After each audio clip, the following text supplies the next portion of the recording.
kita bersihkan hati kita jadikan kemudian hati kita sebagai Baitullah, tidak mesti Ka'bah di dalam konteks syariat, tetapi di masing-masing seorang hamba sesungguhnya ada Ka'bah pribadi, yaitu hati mereka.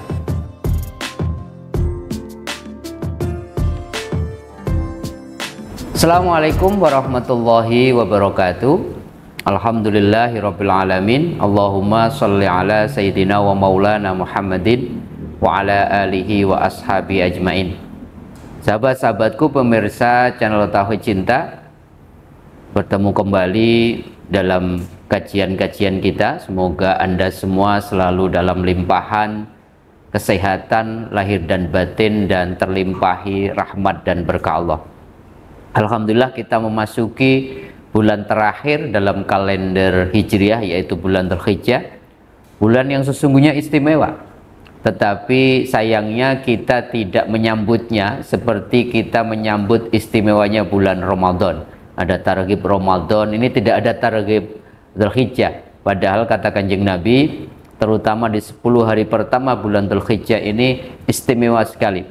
Rasulullah mengatakan tidak ada amal soleh yang dilakukan pada hari-hari tertentu lebih Allah cintai dibandingkan hari-hari ini.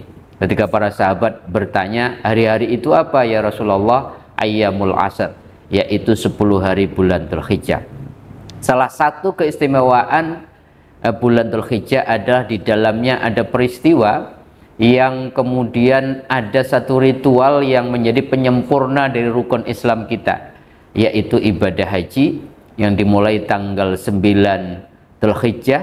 Ini puncak daripada haji, namanya wukuf, selesai tanggal 13 atau kalau nafar awal tanggal 12 Dzulhijjah ketika kita melakukan jamarat di Mina.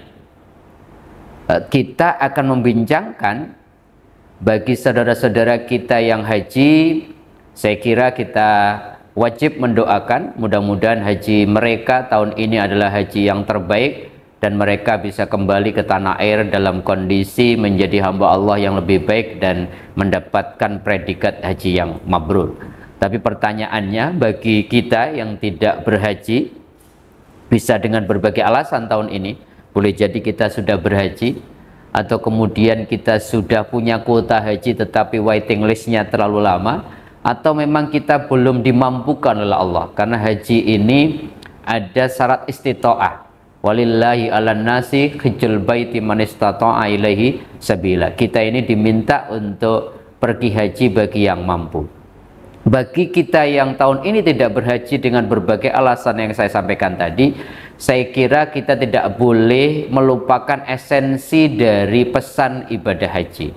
Haji itu hajja, yahujju hajjan, itu maknanya sesungguhnya adalah orang yang dengan kesengajaan penuh punya fokus dan tekad untuk melakukan proses mendekatkan diri kepada Allah. Bahkan Ali Syariati ketika nulis buku haji yang cukup menarik, saya rekomendasikan, saya kira kalau kita mau umroh mau haji, baca buku Ali Syariati tentang haji ini akan menambah wawasan kita tentang haji, bukan hanya dari sisi ibadah tapi dari sisi psikologis, dari sisi aspek-aspek yang lainnya. Bahkan Ali Syariati mengatakan dalam pengantar buku hajinya, mengatakan haji itu evolusi rohani seorang hamba untuk bertemu dengan Allah. Haji itu kan proses ilahi rojiun, kata Ali Syariati. Maka dalam makna Ali Syariati ini, kita sejatinya harus berhaji setiap hari. Apapun yang kita lakukan, baik itu ucapan kita, buah pikiran kita, tindak tanduk kita, harus kita niatkan dalam satu tujuan utama, yaitu melakukan proses ilaihi rojiun, proses pulang kita kepada Allah, proses taqarrub ilallah, mendekatkan diri kepada Allah. Maka haji mesti kita lakukan 24 jam dalam satu hari. Setiap saat kita harus berhaji, dalam artian kita pastikan apapun yang kita lakukan adalah proses mendekatkan diri lebih dekat kepada Allah. Untuk itulah, agar kita bisa berhaji setiap hari, tentunya kita butuh buku panduan, butuh guidance, dan ternyata panduannya adalah dari manasik haji yang diajarkan oleh 3 hamba Allah yang luar biasa, Nabiullah Ibrahim, Bunda Hajar, dan sang putra tercinta Nabiullah Ismail. Karena haji itu, saudara-saudaraku, sesungguhnya kita merefleksi perjalanan spiritual 3 hamba Allah yang luar biasa tadi. Bayangkan perjalanan kehidupan seseorang diabadikan menjadi sebuah manasik atau sebuah peribadatan. Kita mulai manasik haji yang kita bisa praktekkan sehari-hari dalam konteks kehidupan kita. Pertama, haji itu kalau kita mau terus dekat sama Allah, luruskan niat. Maka orang haji itu dimulai dengan labbaik Allahumma hajjan. Ya Allah, aku datang memenuhi panggilanmu untuk berhaji. Maka dalam konteks keseharian, jangan pernah lupakan kalau mau melakukan sesuatu, pastikan niat kita benar. Pastikan bahwa apapun yang kita kerjakan, kita persembahkan bukan untuk selain Allah. Pastikan untuk Allah. Kita diajarkan dari kecil oleh orang tua kita, oleh guru-guru kita, sebuah hadis, kullu amrin dzibalil la yubda'u bi basmalah fa huwa aqta. Apapun aktivitas kita, kalau kita kerjakan tidak ada basmalahnya, maka perbuatan itu sekedar perbuatan dunia, tidak ilahi, tidak transenden. Maka jangan alpa kita membaca basmalah. Agar apa?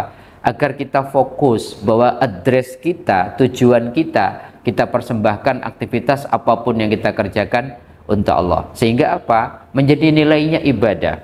Innamal a'malu binniyat, kata Rasulullah. Sesungguhnya amal kita tergantung niatnya. Maka kemudian orang akan mendapatkan sesuai dengan yang kita niatkan. Niat kalau sudah benar, berarti kita lanjutkan dengan, kalau orang sudah berniat haji di tanah suci, kalau kita di tanah air, harus segera apa? Harus segera melepaskan pakaian sehari kita ganti dengan pakaian ihram. Maknanya apa? Kalau kita mau dekat sama Allah, mau berhaji setiap hari, mau mendekatkan diri kepada Allah, Allah nggak butuh pakaian luar kita. Status sosial kita nggak diakui oleh Allah. Innallaha la yanzuru ila azzamikum wa ila suwarikum wa ila amwalikum walakin yanzuru ila qulubikum wa a'malikum. Allah nggak lihat bentuk luar kita, fisik kita, baju kita, mobil kita, jabatan kita. Allah nggak lihat harta kita. Yang Allah lihat apa? Di dalam hati kita ada siapa? Yang Allah lihat adalah perbuatan kita. Oleh karenanya, ayo kita lepaskan, kalau kita mau dekat sama Allah, status sosial kita lepaskan. Karena secara sosiologis, pakaian itu sebagai pembeda. Sehingga kemudian kalau kita kemana-mana membawa agama saja, ada ruang-ruang kita mendolimi orang yang berbeda keyakinan dengan kita. Kalau kita kemana-mana membawa status kita atasan, jangan-jangan menganggap remeh bawaan kita. Kalau kita menganggap bahwa kita kaya, maka melihat sebelah mata orang-orang yang kurang beruntung secara ekonomi. Wallahi, demi Allah, Allah pengen lihat hati kita ada siapa. Mari kita bersihkan hati kita, kita keluarkan sesuatu masih Allah yang selain Allah, dan hanya boleh Allah yang bersemayam dalam hati kita. Bukankah Kanjeng Nabi mengatakan qalbul mukmin baitullah, hatinya orang yang beriman itu hanya layak dipersembahkan untuk rumah Allah. Jadi berhajilah dengan makna kita bersihkan hati kita jadikan kemudian hati kita sebagai baitullah. Tidak mesti Ka'bah di dalam konteks syariat, tetapi di masing-masing seorang hamba sesungguhnya ada Ka'bah pribadi, yaitu hati mereka. Niatnya sudah benar, kemudian pakaian-pakaian yang menjadi pembeda secara sosial kita ganti sebagai pakaian sejati namanya Abdullah. Baru kemudian haji kita diawali dengan wukuf di Padang Arafah. Sahabat-sahabatku, kalau kita mau dekat sama Allah, maka kita harus kenal Allah. Maka wukuf itu di Padang Arafah. Arafah itu maknanya makrifat. Kita harus kenal Allah.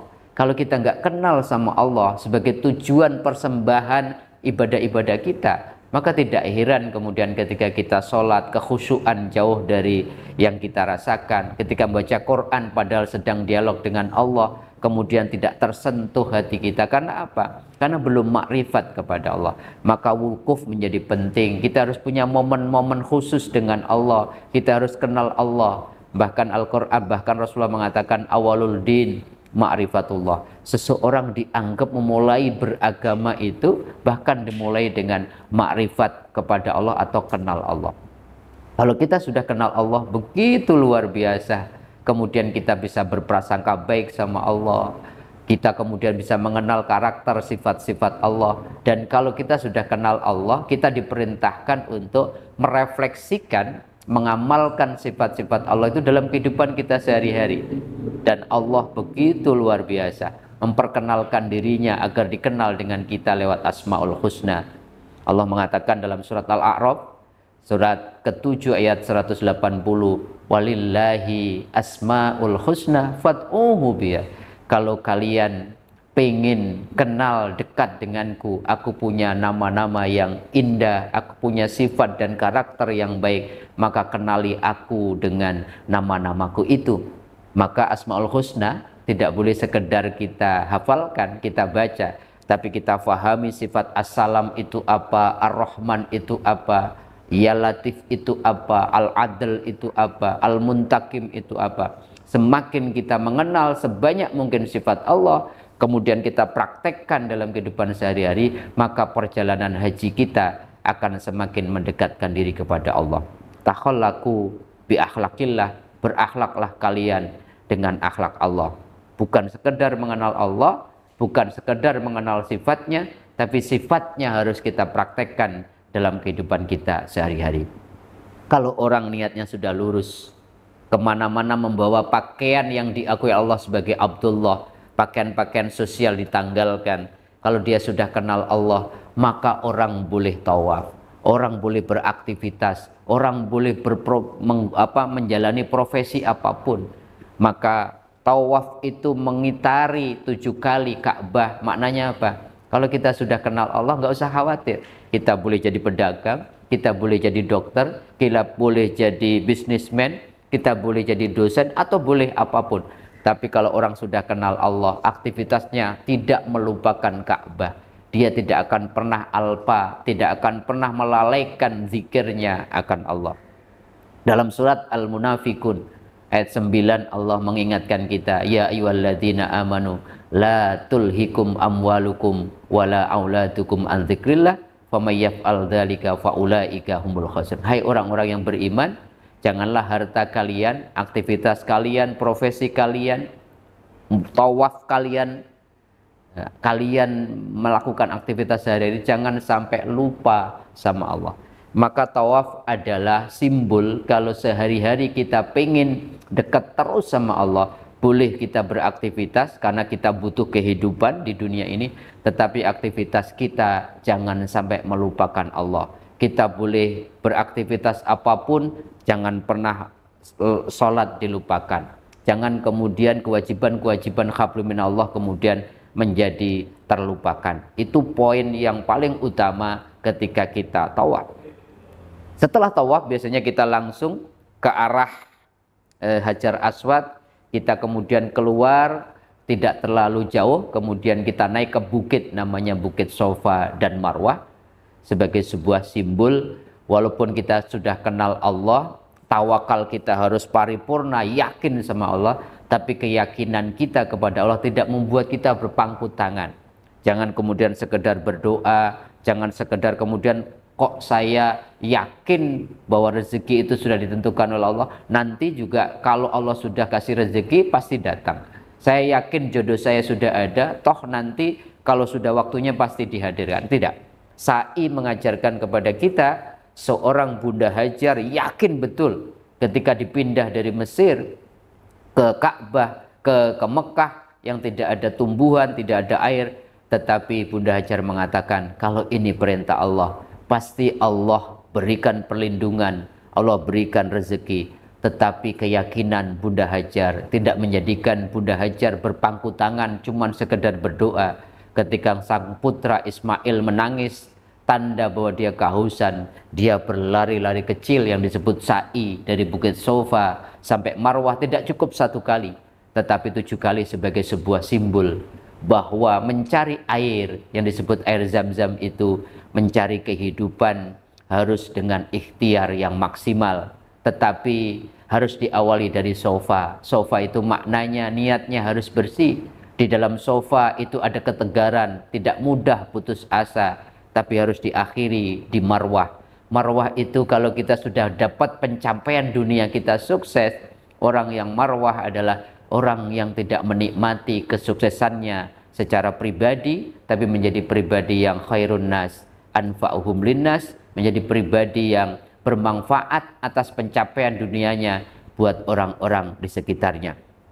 Kalau ini sudah kita lakukan, dan dalam kehidupan sehari-hari kesuksesan kita bagi kepada orang-orang yang membutuhkan, maka kita menjadi orang-orang yang luar biasa, bahkan disebut manusia terbaik. Dan sekali lagi, kalau sudah sa'i, kita dianjurkan untuk tahallul. Tahallul maknanya memotong segala hijab, segala halangan, segala penyakit rohani yang menghalangi proses kita mendekatkan diri kepada Allah. Beranikah kita kemudian memotong kemalasan kita, riak kita, ujub kita, kemarahan kita, sum'ah kita, ghibah kita, agar apa?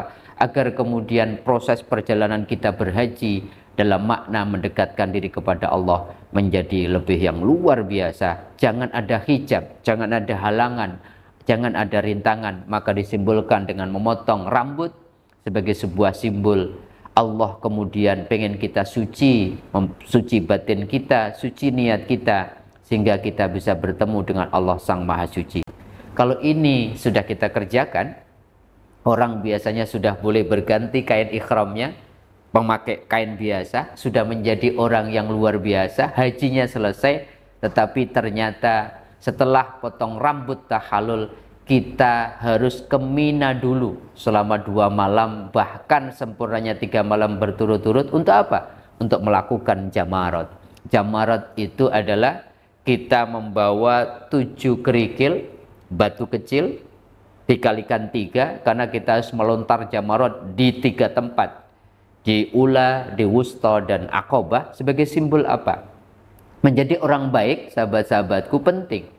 Tetapi terus menjadi orang baik, menjaga kita tetap menjadi orang baik, itu akan lebih penting dan tidak mudah. Oleh karenanya jamarat sebagai sebuah simbol kalau kita sudah kenal Allah, kalau kita sudah memutuskan hijrah, hidup di jalan Allah, rintangannya, godaannya tidaklah mudah. Maka kita harus berani, siap siaga setiap saat. Kita berani melempar segala bentuk apapun yang membuat perjalanan kita terganggu. Apakah dalam bentuk was-was dari setan, apakah dalam bentuk orang lain mengajak kita. Karena Masya Allah, agama kita itu kata Rasulullah tergantung sahabat kita. Al-mar'u ala dini khalili. Kanjeng Nabi mengatakan kualitas agama seseorang tergantung komunitasnya, tergantung sahabatnya. Kadang-kadang sahabat belum tentu bisa bersama-sama kita ajak berhaji dalam makna terus dekat sama Allah, istiqomah. Kadang-kadang sahabat bisa mengganggu istiqomah kita. Maka kemudian kita harus berani mengatakan tidak kepada sahabat-sahabat kita yang mengajak kita kemudian untuk mencederai proses perjalanan kita semakin dekat kepada Allah. Maka ada sebuah slogan yang kita dengar, kita harus berani katakan tidak terhadap korupsi, kita harus katakan tidak terhadap kemunafikan, kita harus katakan tidak kepada kekerasan dalam atas nama agama. Semua itu adalah simbol jamarat. Jamarat adalah komitmen seseorang di dalam kehidupannya, di dalam proses perjalanan rohaninya untuk mendekatkan diri kepada Allah, berani melempar, berani menolak segala halangan dan rintangan. Dan itu tidak cukup di awal, di Ula, di Wusta, dan Aqobah. Karena biasanya godaan kita untuk terus menjadi orang baik itu bahkan dimulai sebelum kita melakukan kebaikan. Kalau ini sukses kita kemudian kita tolak, kadang-kadang ketika kita sedang melakukan kebaikan juga ada godaannya. Bahkan setelah kita melakukan kebaikan juga ada godaannya. Maka ada jamarat di tempat pertama, di tengah-tengah, dan sesudahnya. Inilah perjalanan haji yang kita bisa praktekkan walaupun kita tidak berhaji. Sesungguhnya setiap hari kita bisa mulai dengan niat yang benar, kita tanggalkan pakaian dunia kita, hanya pakaian kehambaan yang kita pakai kemana-mana. Kemudian kita kenal Allah, kemudian kita boleh bertawaf, beraktivitas, tapi Allahnya jangan dilupakan. Tetapi kita juga hidup butuh sesuatu yang bersifat duniawi. Rabbana atina fid dunya hasanah, sa'i kemudian sebagai sebuah simbol ikhtiar kita yang maksimal. Tetapi kemudian dalam proses itu semua kita harus rela mengorbankan apapun yang dapat menghalangi kita untuk berhaji dekat sama Allah Subhanahu wa taala. Maka korban di situ menjadi penting. Korban mengajarkan kepada kita untuk dapat cinta Allah, kita harus mengorbankan apa yang paling kita cintai selain Allah. Dan itu telah diwujudkan, komitmennya dipraktekkan oleh Nabiullah Ibrahim yang rela menyembelih Nabiullah Ismail sebagai simbol lantanalul birra hatta tunfiku mimma tuhibbun. Kita tidak akan pernah mendapatkan kebaikan sejati, cinta Allah yang sejati, sebelum berani mengorbankan apa yang paling kita cintai. Untuk dekat sama Allah tidak mudah, membutuhkan pengorbanan. Dan korban itu ternyata dari kata qoriba, yaqrobu kurbanan, adalah proses kita mendekatkan diri kepada Allah. Maka ayo sahabat-sahabatku, tidak boleh kita berhaji sekedar bulan Dzulhijjah, jangan sekedar berkorban di hari raya kurban, tapi sepanjang tahun, setiap harinya 365 hari kita harus selalu melakukan proses berhaji maupun berkorban. Dalam makna berhaji, ayo kita selalu mendekatkan diri kepada Allah. Dalam makna berkorban, ayo kita rela mengorbankan apapun selain Allah demi mendapatkan cinta Allah yang sejati. Mudah-mudahan Allah senantiasa membimbing kita untuk bisa berhaji dan berkorban setiap saat, di setiap momen hidup kita, sehingga kapanpun Allah memanggil kita, kita sedang berhaji, kita sedang melakukan amal soleh, dan catatan kita adalah akhir hidup yang baik atau husnul khotimah. Mudah-mudahan ada manfaatnya. Kurang lebihnya mau dibukakan pintu maaf. Wal afu minkum. Wassalamualaikum warahmatullahi wabarakatuh.